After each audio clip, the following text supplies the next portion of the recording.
The analyst's stylus stopped moving. Not because the data was wrong, because it was perfect, and perfect data in Vethkara's 17 years of naval intelligence work had never once meant what it appeared to mean. She stared at the number, counted again, then set the stylus down with the careful, deliberate motion of someone who suspected the table itself might be a trap. 412. 412 human warships, catalogued, cross-referenced, triangulated by mass signature and drive emission.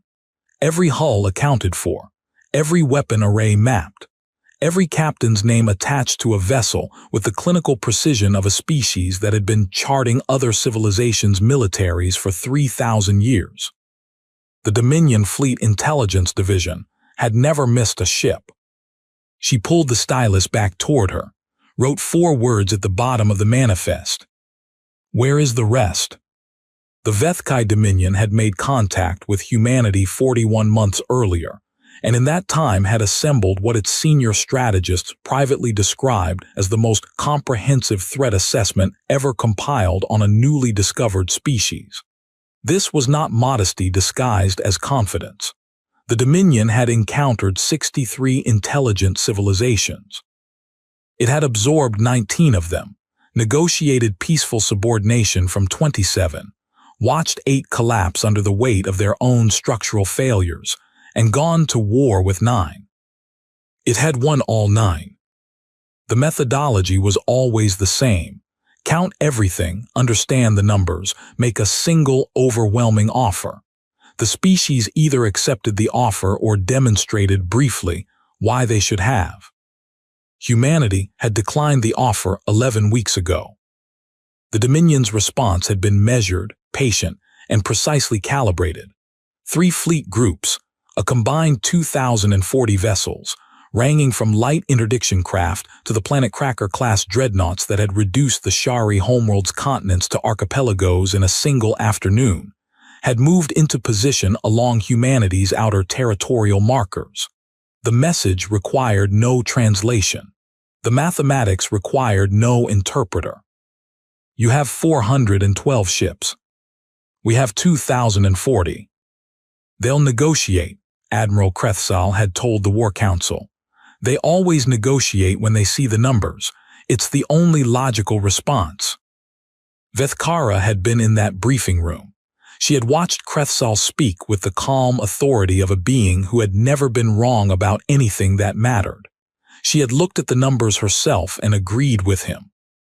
That had been 19 days ago. The humans had not negotiated.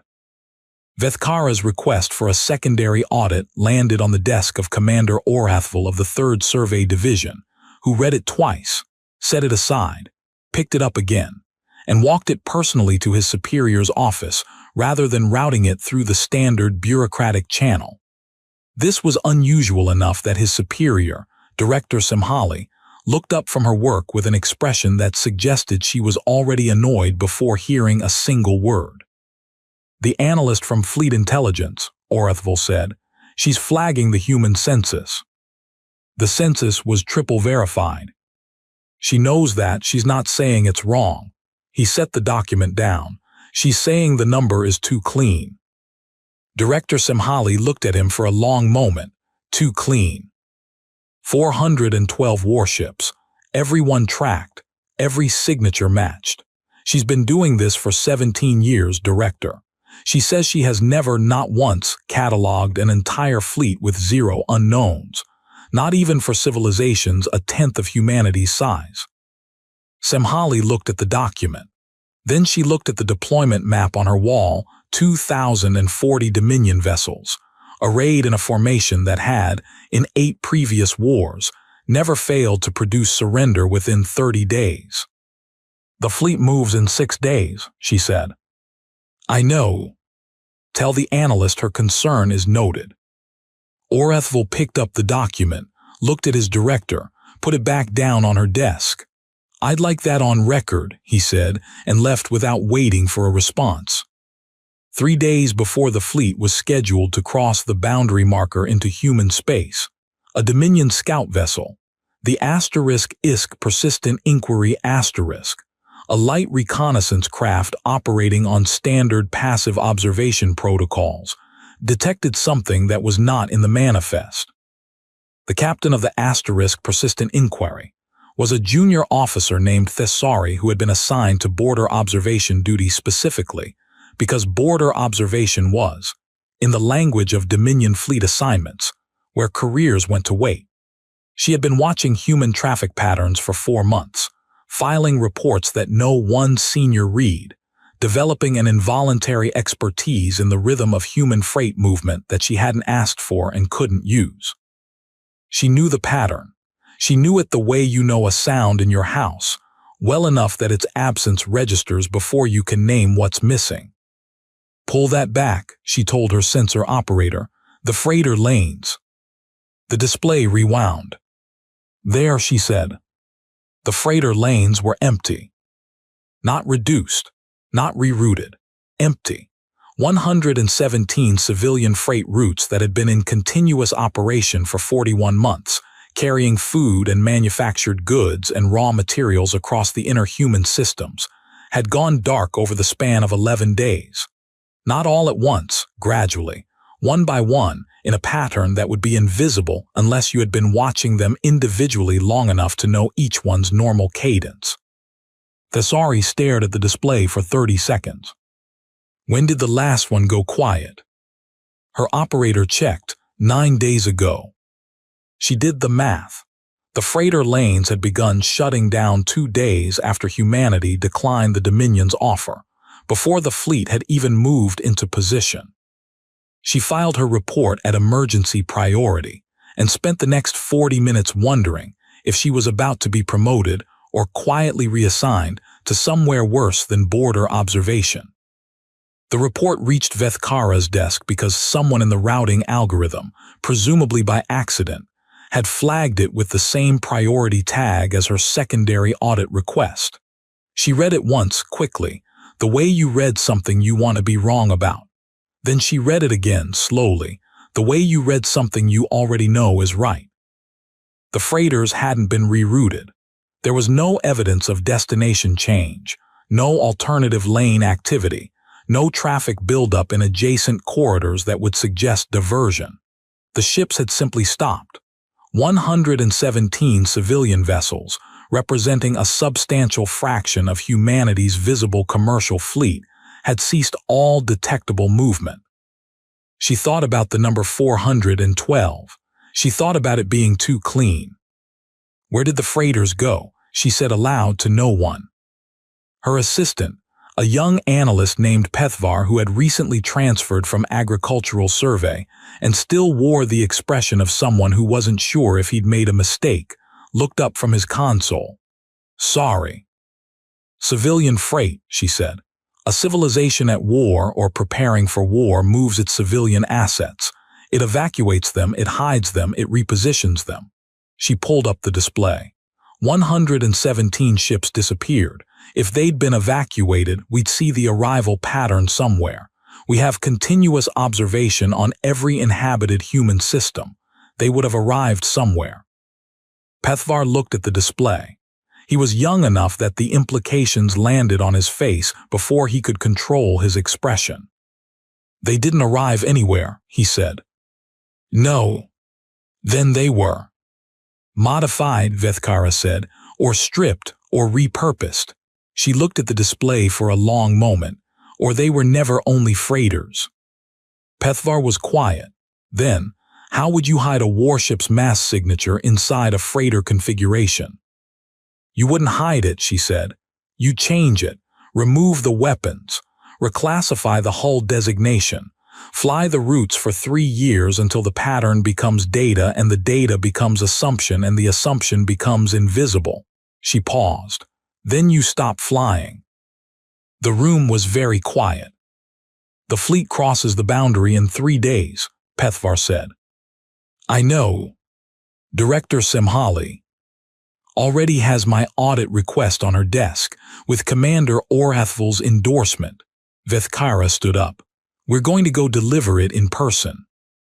They did not get to Semhali's office in time for it to matter in the way Vethkara had hoped, because the emergency communique from the border arrived 18 minutes before she did. And Semhali had already been summoned to the War Council when Vethkara reached her door. The communique was brief. The * persistent inquiry, Thesari's ship, had detected an anomalous gravity signature at a point in space that contained, according to every chart and every survey and every 41 months of accumulated observation data, nothing.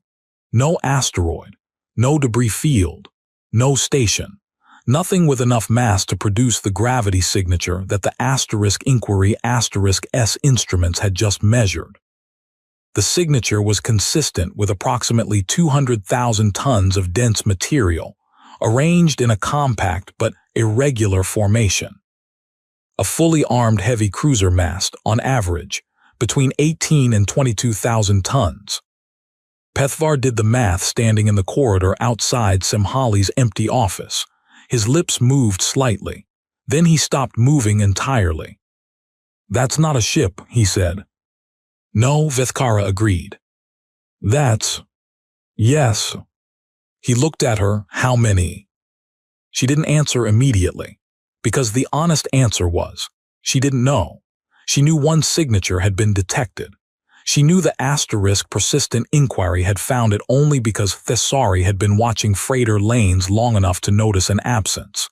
She knew that the Dominion's border observation net, comprehensive as it was, had not been designed to look for objects that had been engineered to look like nothing. And she knew that whatever they had found it because it wanted to be found. Because if you could hide 200,000 tons of steel in deep space for 41 months without a single accidental detection, you did not make a single accidental detection. You made it on purpose. You made it at a moment of your choosing. 3 days before the Dominion fleet crossed the boundary. "We need to reach the War Council," she said. She didn't reach the War Council. She reached an administrative aide who informed her with practiced courtesy that the council was in closed session. She left her name and her credentials and the single most urgent document she had ever produced in 17 years of intelligence work, and she stood in a corridor of the Dominion's Central Command facility and felt, for the first time in her career, genuinely afraid. Not afraid of the humans, not yet. Afraid of the number, the clean, perfect, untroubling number, 412. She had spent her career understanding that numbers were a language, and like any language, they could be used to say things that weren't true. She had spent her career looking for the lies. She had never encountered a lie this patient, this quiet, this willing to wait for 3 full years inside a truth before it stopped being necessary. Pethvar came to stand beside her. He had printed a physical copy of the gravity signature report and was holding it with both hands, with the careful attention of someone trying not to crumple something important. "The freighters," he said, "the ones that went quiet." "Yes. If they were modified, if they were never only freighters, then the number we've been working with is wrong." "Yes. By how much?" Vethkara took the gravity signature report from him, looked at it, thought about 117 ships, maintained in active commercial operation for 3 years, flying established routes on predictable schedules, generating the kind of observable, documentable, cross-referenceable data that formed the bedrock of an intelligence assessment. She thought about what it would take to plan that, not the logistics, the patience. The institutional commitment to a deception that would produce no result for years.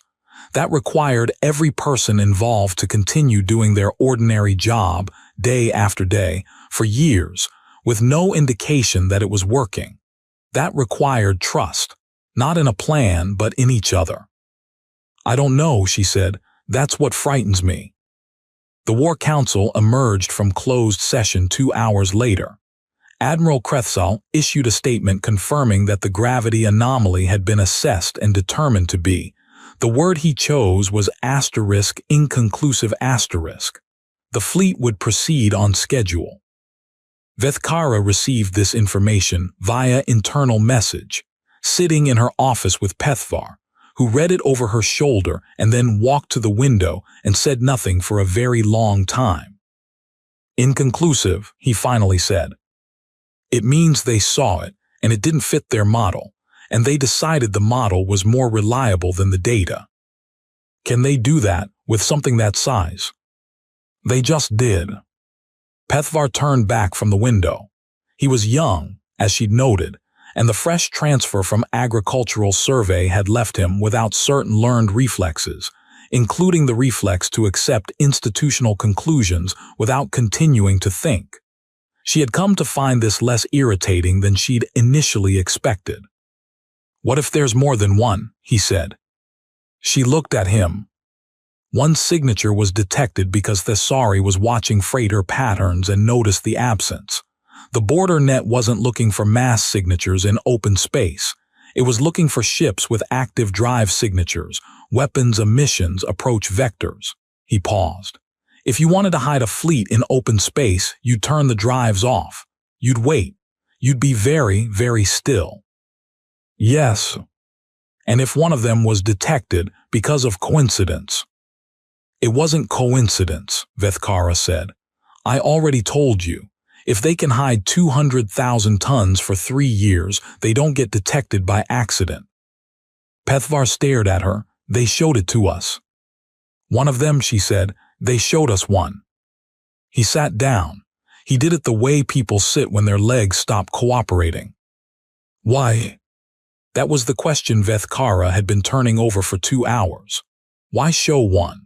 Why, with 3 days until the Dominion fleet crossed the boundary into human space, with every advantage of surprise still intact, with an unknown number of hidden vessels in positions the Dominion had not mapped and could not account for, why voluntarily reveal a single asset?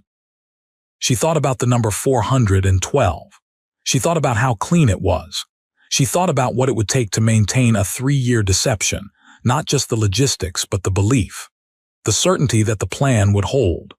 The willingness to keep flying freight routes and keeping drive signatures masked and doing the quiet, invisible, daily work of being underestimated for 3 years without any indication of whether it was working. That required something the Dominion's strategic models didn't have a variable for. She wrote 3 words on a document and tagged it personal correspondence to Thesari, the junior officer on the * persistent inquiry who had noticed a freighter lane go quiet. How many more? The Dominion fleet crossed the boundary on schedule, at 400 on the 32nd day, following humanity's rejection of the integration offer. 2,040 vessels, the largest combined force the Dominion had deployed in 400 years. Admiral Krethsal commanded from the flagship * Unbroken Certainty *, which was not a subtle name, but was an accurate description of the Dominion's institutional self-assessment at that moment. The humans met them with 412 ships. Vethkara was not on the * Unbroken Certainty *. She was in Central Command, watching the engagement telemetry on a display that had been designed for exactly this kind of strategic overview. And for the first 17 minutes of the engagement, she experienced something she had never expected to feel during a battle. The growing, nauseating certainty that she was watching the wrong screen. The human fleet fought. She had to give them that. 412 ships against 2,040, and they fought with a ferocity that the Dominion's tactical models had categorized as probable but strategically irrelevant. The models acknowledged that humans might resist. They simply assessed that resistance at this numerical ratio as mathematically futile. The humans seemed to be operating on different mathematics. They did not fight to win. They fought to cost. Every human vessel that went into an attack run appeared to be calculating not how to destroy its target, but how to make destroying it as expensive as possible. They stripped shields, crippled drives, targeted sensor arrays, not killing blows, but accumulating damage, the kind of damage that required time and resources to repair, and that subtracted combat effectiveness even from vessels that were still technically functional.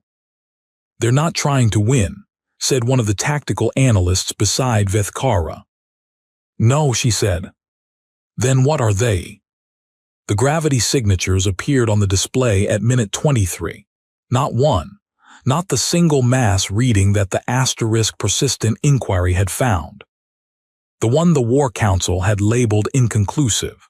The display registered the signatures simultaneously, all across the engagement zone, in the flanks, in the rear, in positions that had been classified as empty space, as every vessel that had been waiting, still and dark, in the deep black between the boundary and the first human system, turned on its drives. All of them at once. The number on Vethkara's display updated itself. 412 visible vessels, plus 119 emerging from concealed positions. Plus, her throat closed, something in the center of the display.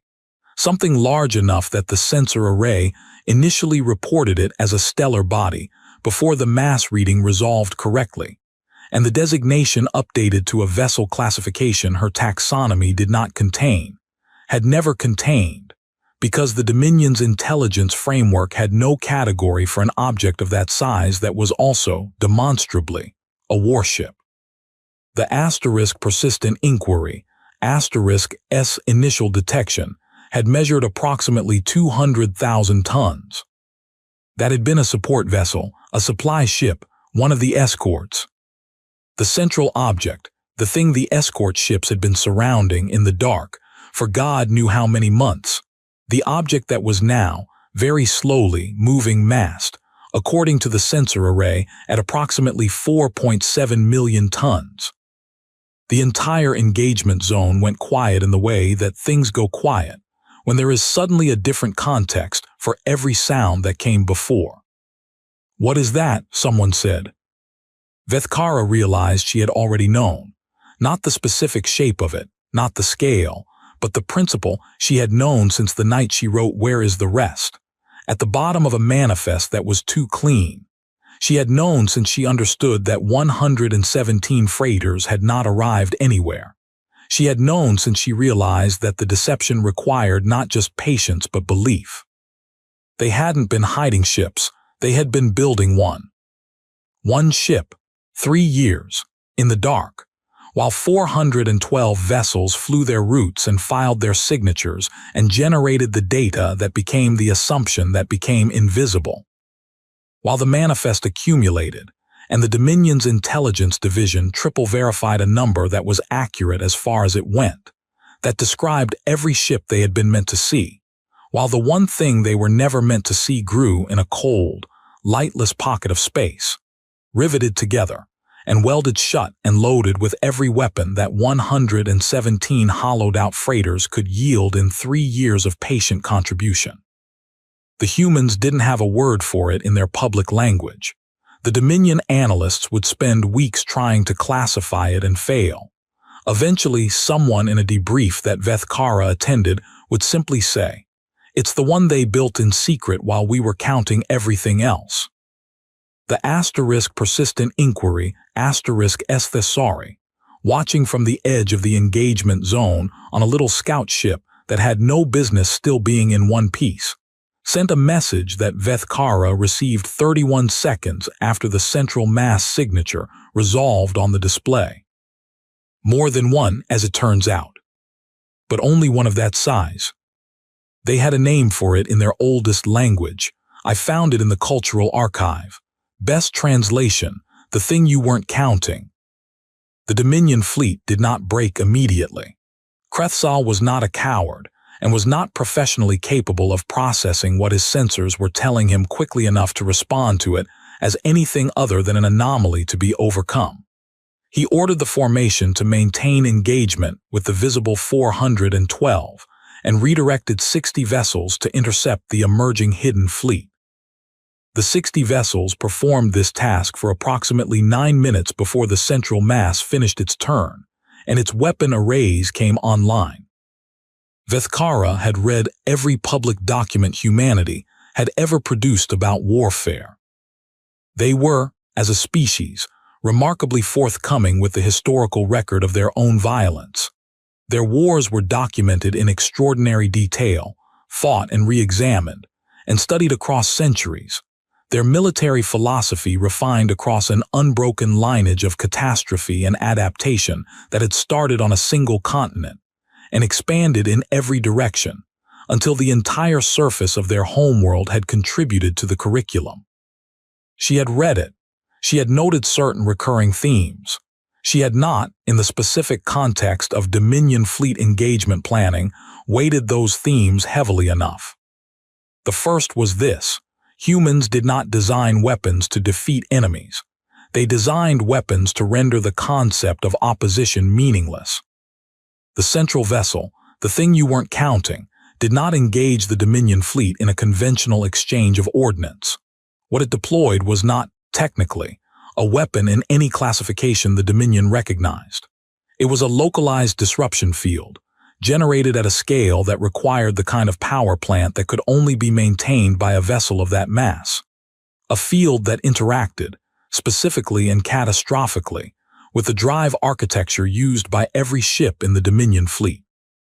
Not because human engineers had reverse-engineered Dominion technology, because they had identified, 3 years ago, during the initial contact phase, a fundamental vulnerability in any drive system that operated at FTL-adjacent frequencies, and had spent 3 years building something specifically designed to exploit it. They had not built a warship. They had built a warship-sized answer to a question Crethsall hadn't known he was asking. 62% of the Dominion fleet lost drive capability in the first 4 minutes. Not destroyed, disabled. Sitting in space, weapons still functional, crews still alive, going nowhere. Trapped in the engagement zone with 412 human ships that had been fighting for 23 minutes not to win, but to position every surviving Dominion vessel exactly where the field's geometry required them to be. The 412 had not been fighting the battle. They had been setting the table. Vethkara, watching from Central Command, felt something she would spend the next several years trying to accurately describe. It was not fear, exactly. It was not awe, though both were present. It was the specific sensation of understanding, all at once, that you had been reading a document in a language you thought you knew, and discovering that every word you translated correctly had been part of a sentence you had fundamentally misread.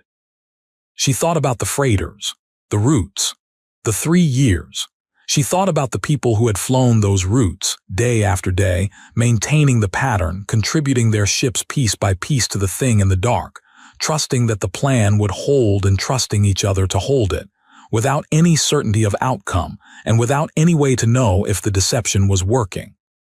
She thought about what you had to believe, as a species, to do that.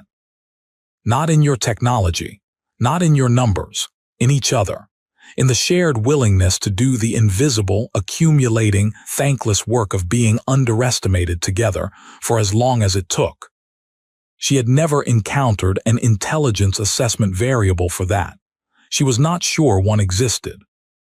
Admiral Crethsall transmitted a request for cessation of hostilities at hour 3 of the engagement. He did not use the word surrender.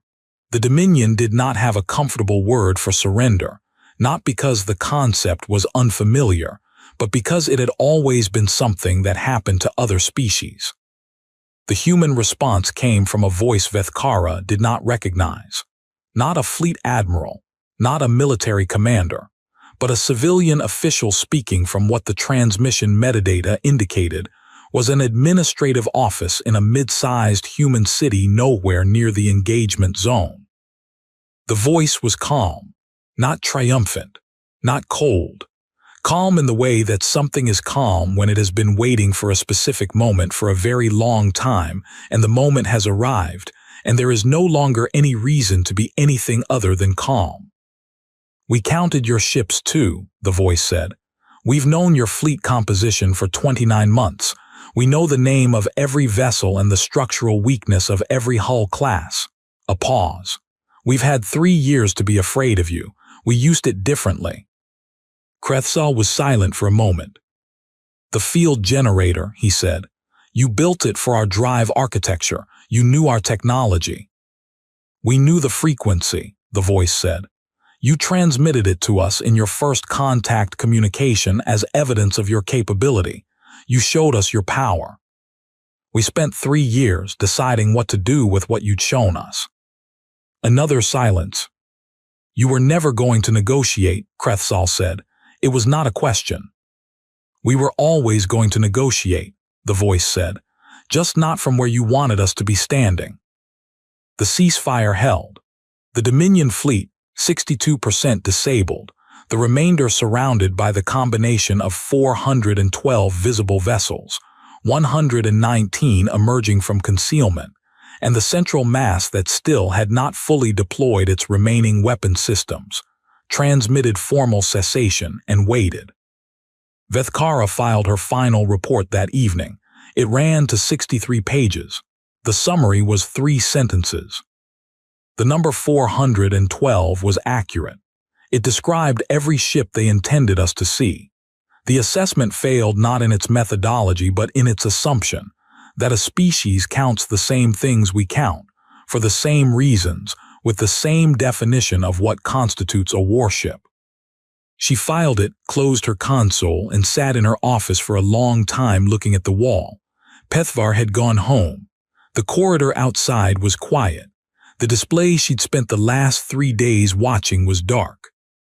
She thought about Thessari, on the * persistent inquiry *, who had noticed an absence in the freight lane data, a silence where there had been movement, because she had been watching long enough to know what ordinary looked like. She thought about the human engineers who had assembled something 4.7 million tons in empty space, in the dark, working in shifts across 3 years with no guarantee the Dominion wouldn't find them before they were finished. She thought about the pilots who had flown the freight routes, day after day, contributing their ships piece by piece, flying empty hulls on established schedules so that the pattern would hold, so the data would accumulate, so the assumption would form and calcify and become invisible. She thought about the civilian official's voice, calm, having waited, having used the fear differently. The Dominion had encountered 63 intelligent civilizations. It had never encountered one that responded to existential threat by first asking, "What will they assume?" and then spending 3 years becoming exactly that assumption, quietly together, in every direction the Dominion was looking, so that the one direction they weren't looking remained perfectly, perpetually dark. The final report of the *ISK persistent inquiry landed in her message queue at 2300. Thessari had attached a single supplementary note below the official text. I asked the human liaison officer why they showed us the one signature 3 days before the fleet crossed. Why not stay hidden completely until the last moment? She thought about it for a while. Then she said, "We wanted Krethsal to have 3 days to stop. We've read your history. We knew he wouldn't. But we needed him to have the chance." I asked her why that mattered, if they knew he wouldn't take it. She said, "Because we're going to have to live with what we built in the dark, and we needed to know it wasn't more than it had to be." Vethkara read the note twice. Then she looked at the darkness outside her office window, at the empty space between stars where things could wait and grow and accumulate unseen, and she understood, really understood, for the first time, why humanity frightened the Dominion's strategic analysts less than it should have, and more than it possibly could have, and why both of those things were true at the same time. They had not won because they were stronger. They had not won because they were smarter, or faster, or better armed. They had won because they had looked at a civilization that outweighed them 5-1, and had asked a question that no other species in 63 contacts had thought to ask. What does it look like when you miss something? And then they had spent 3 years becoming the answer.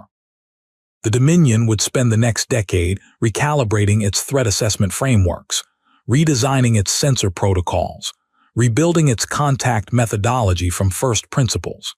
It would argue in councils and committees about what had failed and who was responsible, and what procedures would prevent a recurrence. It would produce documents and reports and strategic reviews of impressive length and rigorous structure. None of them would fully capture it, because the thing that had actually happened was not a tactical failure or an intelligence gap or a methodological error. It was something older and stranger than any of those things. It was the moment a civilization met a species that had been afraid long before it had any reason to be afraid, and had learned across its entire violent, exhausting, catastrophic, unbroken history of surviving things that should have killed it, to do something with fear that most civilizations never thought to try. Not to deny it, not to overcome it, to sit down with it and plan. Somewhere in a cold pocket of space, 4.7 million tons of human labor were beginning to move toward home, built in the dark, named in an old language, running no lights. The biggest ship in the engagement zone,